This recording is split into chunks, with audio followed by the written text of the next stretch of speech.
On the morning of October 1st, 2025, two Amazon delivery drones hit the same construction crane within 10 minutes of each other, in perfect weather on the same route with the same drone model. Now, 2 years earlier, when Amazon announced that specific drone, they claimed its onboard sense and avoid system could detect, and I quote, a mobile crane moved into its path.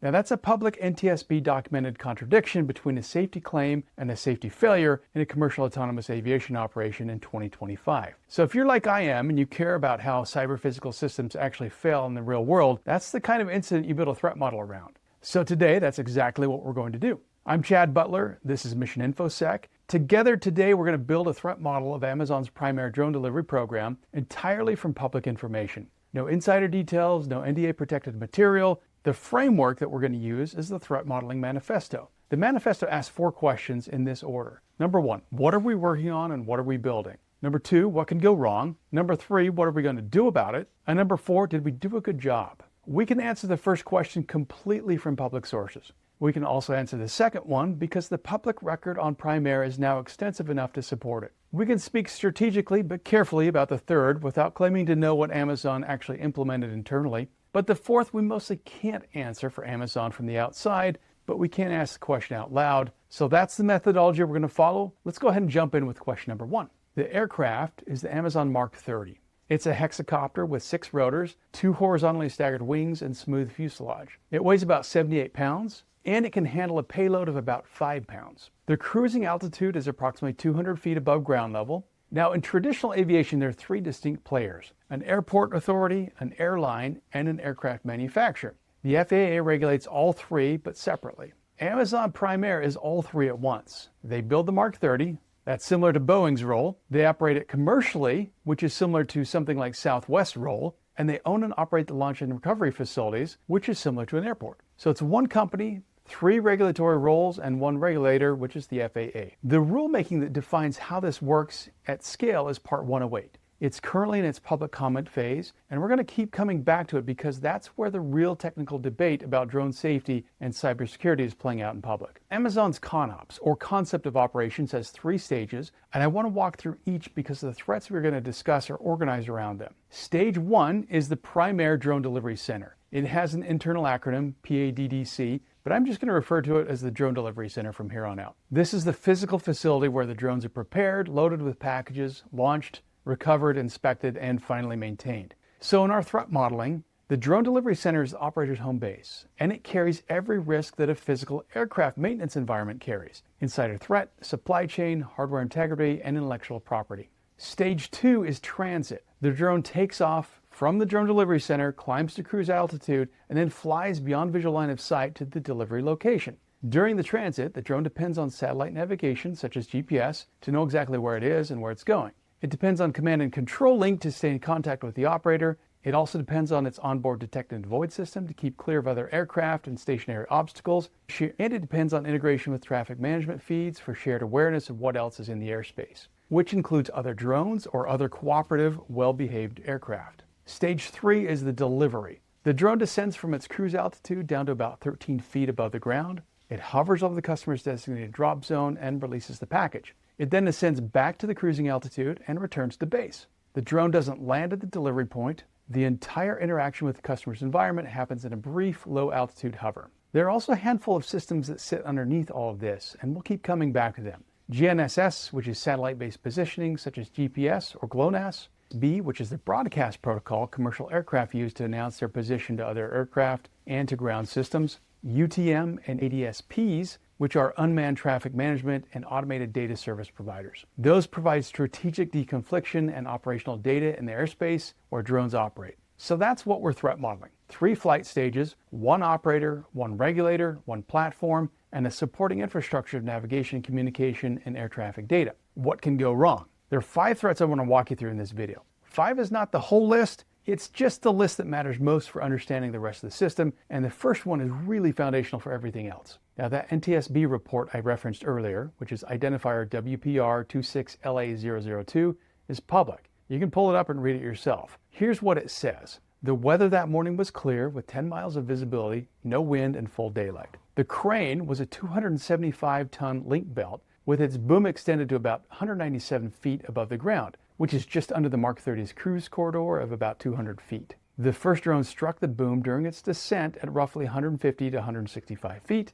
The impact caused a battery fire and substantial airframe damage. Luckily, nobody was injured. Just 10 minutes later, a second Mark 30, flying the same route, struck the same exact crane. What's interesting is 2 years before that collision, when Amazon announced the Mark 30 in October of 2023, the press release made a very specific claim about the onboard sense and avoid system. It said, and I'm quoting directly here, that the system could detect a mobile crane moved into its path. In October 2025, in optimal flying conditions, 2 Mark 30s on the same route hit a mobile crane that had been moved into their path. Now, my goal here is not to dunk on Amazon. Amazon's been working on autonomous drone delivery for more than a decade, and Prime Air operates under a Part 135 Air Carrier Certificate, which means the program is held to commercial aviation standards rather than hobbyist ones. That's why this matters. The Tolleson, Arizona crash wasn't the result of a careless operator cutting corners. It's just the reality of what happens when complex operations meet unpredictable environments and there's no human with eyes on the drone. Now, in threat modeling, the second question we ask is what can go wrong?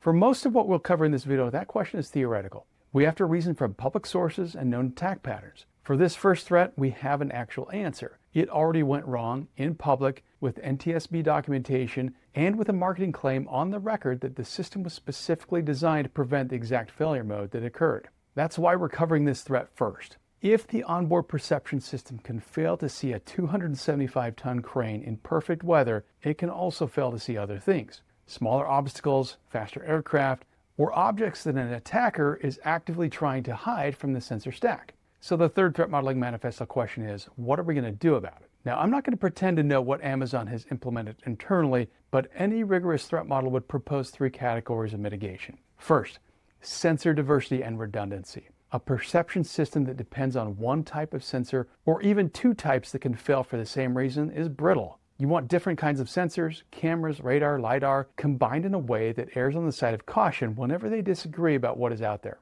Number 2, published real-world performance data. Detection rates broken out by obstacle class and by environmental conditions, measured in actual flight operations rather than in marketing materials, and audited by someone other than the operator. Without that, the rest of the aviation system has to take the operator at their word. And number 3, independent verification at the operations layer. So in this case, a crew performed a pre-flight surveillance check. That's a control. The onboard detect and avoid system is also a control. If both fail simultaneously, as they did in Tolleson, you need a third layer that does not share the failure mode with the first 2. That can mean static obstacle databases, real-time NOTAM ingestion, or third-party traffic management feeds. The open question is whether commercial drone operations are being held to that same standard baseline today. Now, even as the Tolleson crash raised public questions about detect and avoid reliability, the Commercial Drone Alliance and several of its member companies have been lobbying the FAA to relax detect and avoid requirements for beyond visual line of sight operations. The core of their argument is that all-weather radar detect and avoid is too heavy and too expensive for commercial drones, and that cooperative detection, where every aircraft broadcasts its position, should be sufficient. But we know, in fact, that there are many cases where aircraft are not broadcasting and shouldn't be expected to. The crane in Tolleson was obviously not broadcasting to other aircraft, and it was hit by 2 drones that had detect and avoid built in. We're talking about a corner case where detection failed, a corner case that Amazon has probably already resolved. But a drone without detect and avoid has little hope of avoiding similar crashes with a crane or a hot air balloon or an ultralight or anything else that isn't broadcasting its location. The Tolleson crash is the empirical counter-argument to the lobbyist claims.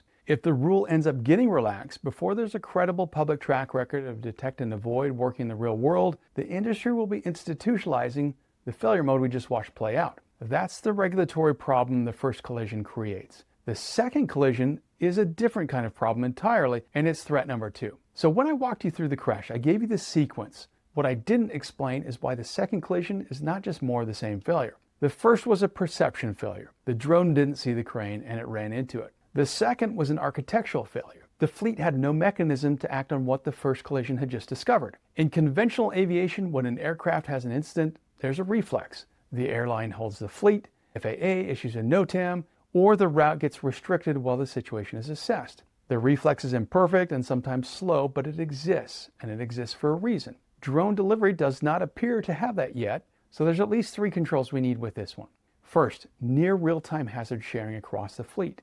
Any in-flight anomaly, collision, or unusual event detected by one aircraft in the fleet should be available to every other aircraft in the operating area within seconds. Number 2, automatic route holds. Until a human or a verified system clears it, the route that just produced an in-flight contact should not be flown by another aircraft. And number 3, independent traffic and obstacle feeds. Third-party traffic management feeds, NOTAM ingestion, and shared obstacle databases give the fleet situational awareness that no single aircraft sensors can provide on their own. All right, so the first 2 threats are about what the drone fails to perceive and what the fleet fails to share. The next 3 are about what happens when the inputs to the system are not just incomplete, but maliciously manipulated. So in September of 2025, about a month before the Tolleson crash, an Amazon Prime Air principal scientist published a blog explaining a feature called Safe Contingent Landing, or SCL. SCL is the procedure the Mark 30 follows when it decides mid-flight that it can't complete its mission and needs to urgently land. According to that blog post, the trigger conditions include sudden weather changes, cell tower outages, unexpected emergency air traffic, and the rare simultaneous failures in redundant systems. The drone scans the area below, picks a landing site, and lands itself. The operations team monitors but does not actually control the choices being made. Now, the weather in Arizona is normally sunny and clear. That's one of the reasons we have so many Waymo taxis driving around. But when extreme weather conditions happen, they typically develop suddenly without much warning. During one of my recent reconnaissance visits, I recorded this video of a dust devil directly across the street from the Tolleson Drone Delivery Center. I was really hoping I'd see how a Mark 30 drone would handle a weather event like that, but unfortunately I didn't get the chance. The funnel dissipated before anything exciting happened, but sudden high winds and dusty conditions are some of the trigger conditions that Amazon names in that SCL blog post. And they happen routinely in that part of Arizona. About 6 weeks after that blog post, on October 14th, 2025, a Mark 30 performed an SCL in Goodyear, Arizona, and it landed on a residential sidewalk about 5 feet from a pedestrian. Austin, the pedestrian, told ABC 15 News that he was out checking his mailbox when the drone landed next to him. Now, I think the Goodyear landing probably was the system working as designed, but landing that close to a pedestrian is a bit concerning. But there's another aspect that makes this threat even more interesting. The question that I want to answer is what happens if an attacker can influence the conditions that trigger SCL in the first place? For example, could someone trigger it over a crowd of people? So here's what the public record says about SCL's inputs and how those inputs can actually be attacked. Satellite navigation, or GPS, is how the drone knows where it is and how high it is off the ground. It's also a well-documented spoofing target. Spirit Communications, which builds the FAA's satellite navigation test equipment, flagged GPS spoofing as a serious operational threat in a Part 108 comment. And so did Jeremy Bennington. Jeremy is a UN advisor on satellite navigation interference, and he cited drone airshow injuries that were attributed to GPS spoofing.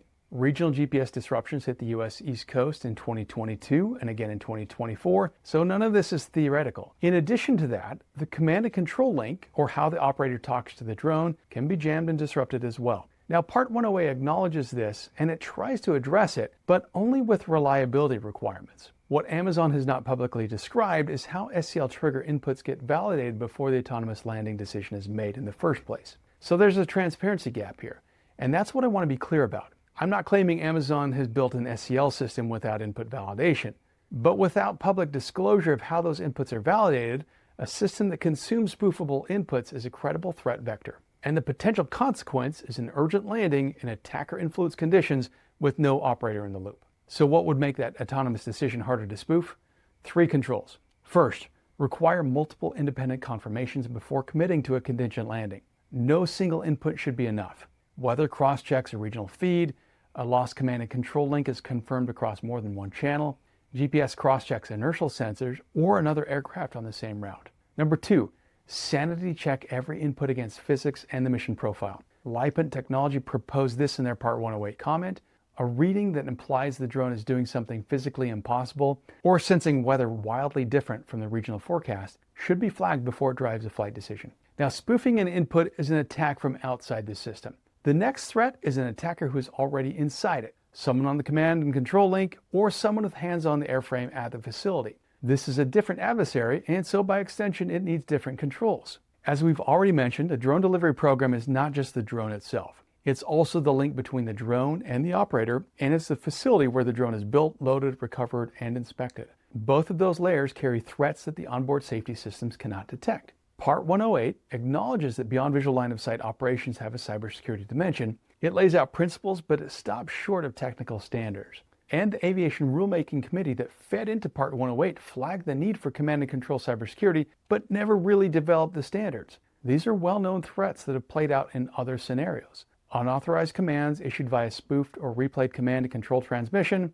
telemetry interception that lets an attacker observe the fleet's behavior over time, denial of command and control communication that forces the aircraft into contingency mode, which, as we just discussed, has its own input integrity problem. But the second half of this threat is the facility itself. The Drone Delivery Center is a physical aircraft maintenance environment, and physical aircraft maintenance environments are a known insider threat surface. Quick story about that. When I was at Amazon Prime Air, I gave security briefings alongside the physical security lead for the program. He was former CIA, and he had a particular way of opening those briefings that has stuck with me. He would say that if there were a company like Amazon running a drone delivery program in Russia or China or North Korea, the U.S. intelligence community would be 100% interested in collecting intelligence from that organization. He would then go on to explain how foreign intelligence officers identify individuals inside high-value companies, carefully develop them as assets over months and years, and coach their careers so they got promoted into positions with access to more sensitive data and systems. The insider threat at a drone delivery program is more than just a lone disgruntled employee on a bad day. A program operating in any country with serious aerospace ambitions should expect to be of interest to foreign collection and potential interference. The controls have to be scoped for that type of adversary, not just for opportunistic threats. Okay, so there's 4 controls here, split across the link and the facility. Number 1, encrypt the command and control link and verify both endpoints on every session. Now, I'm not going to specify the protocols to use here, but the link should be encrypted, and both the drone and the operator's console should prove who they are to each other on every connection. Commands must be protected against being recorded and replayed back later, and telemetry should be confidential, not just reliably delivered. Number 2, continuously monitor the integrity of the drone itself. Tamper-evident hardware, verified boot processes, and runtime checks on safety-critical software. The drone should be able to self-detect if anything about it has been modified between flights, and the operations team should be able to independently confirm that detection. Number 3, match recovery rigor to where the drone landed. A drone recovered from an autonomous landing in an uncontrolled location needs more inspection than a drone recovered from the planned landing zone. And number 4, separation of duties and least privilege at the drone delivery center. These are standard insider threat controls. No single person should have unilateral access to safety critical systems. Now, Part 108 really does give some attention to the command and control link reliability, but it's comparatively silent on navigation integrity, on link confidentiality and authenticity, and on insider threats. A regulatory stance that takes one cybersecurity dimension seriously and leaves the rest to operator discretion produces inconsistent practices, and inconsistent practices are how systemic risk accumulates. The final threat lives at the very end of the flight, in the few seconds between the drone arriving over customer's yard and the package hitting the ground. If you watch an Amazon Prime Air delivery video, the thing that probably stands out is that the drone never lands at the customer's house. It descends from cruise altitude down to about 13 feet above the ground, hovers, releases the package, ascends, and leaves. That flight profile is well documented in Amazon's public sources, and there are good reasons to design it this way. A drone that never touches the ground at an unfamiliar location avoids most of the property damage scenarios that landing would create. But the delivery zone is the most dangerous phase of the entire flight. And it's dangerous for 2 reasons that have very little to do with whether the drone lands or not. The first reason is the safety envelope. During descent, hover, and drop, the drone is operating at low altitude in a dynamic environment in close proximity to humans, pets, and property. Reaction time is really short, and a failure at 13 feet over a backyard is far worse than one at 200 feet over a commercial corridor. The delivery zone is not so predictable. If a child runs into the yard during the descent, the drone has very little distance and very little time to react before something very bad happens. There's a very real risk of human injury or death at this distance. The second reason is that the delivery environment is also an attack surface. The drone's perception system, which is what it depends on to detect intrusion and obstacles in real time, is exposed to whatever is in the customer's yard. The operator does not get to choose that environment. A patio door, a window, or a decorative mirror could create false positive detections or confuse the optical sensor's geometry. The system may register an obstacle where there's really only a reflection, or worse, read the reflected sky as open space and miss a real object. A paintball gun or a can of spray paint could be used to cover the camera lens or the LiDAR housing. And in that scenario, the drone is blinded mid-flight at 13 feet in close proximity to people. A cheap laser pointer aimed at the drone's optical sensors could saturate them long enough to disable real-time perception. None of these attacks require expertise, none of them are particularly expensive, but all of them could turn a routine descent into an emergency at the worst possible phase of flight. Now, the package itself can also be tampered with after the drop, stolen, swapped, contaminated. That risk is real, but it's fairly bounded. The drone is already gone. The consequences are economic, not physical. By comparison, the safety envelope failures and the sensor attacks are catastrophic. So there's 4 controls I'm going to call out for the delivery zone. Number 1, aggressive safety perimeters around the drone during descent. Anything that moves into that defined zone around the descending drone should trigger an immediate abort and climb out. Detection should err on the side of false positives. A false positive is operationally annoying. Number 2, use multiple kinds of sensors at the delivery zone, not just at cruise. Camera-only perception is brittle in a residential environment full of reflections and other adversarial surfaces. Cameras, radar, LiDAR, and even acoustic sensing each have failure modes that others can compensate for. Number 3, continuously check that every sensor is actually working during descent. A camera returning blank, washed out, or distorted frame should be treated as a degraded sensor and trigger an abort, not ignored. The drone should not make safety-critical decisions assuming its sensors are healthy when there's evidence that they are not. And number 4, start with restricted delivery environments and expand carefully. Open, low-traffic yards with clear approaches are a safer test bed than dense urban environments full of glass facades and multiple reflective surfaces. The expansion roadmap should reflect the failure modes the system actually has today. If the system can't reliably handle a crane on a clear morning at a planned operating site, the question of how it will handle a dense suburban backyard with mirrored patio doors, a swimming pool, and a curious 5-year-old is not a hypothetical question. And answering that question should be a prerequisite for expanding deliveries to more areas. All right, so that's the 5-threat model. Perception failure at the aircraft layer, hazard propagation failure at the fleet layer, input integrity at the autonomous decision layer, command and control and insider risk at the operator level, and at the delivery zone, which is the most exposed phase of the entire flight, a razor-thin safety envelope and a perception system that an adversary can attack with a can of spray paint. Every one of these threats rests on public evidence and ties back to a specific manifesto question. And every one points to a control that operators and regulators either have to act on now or after the next incident.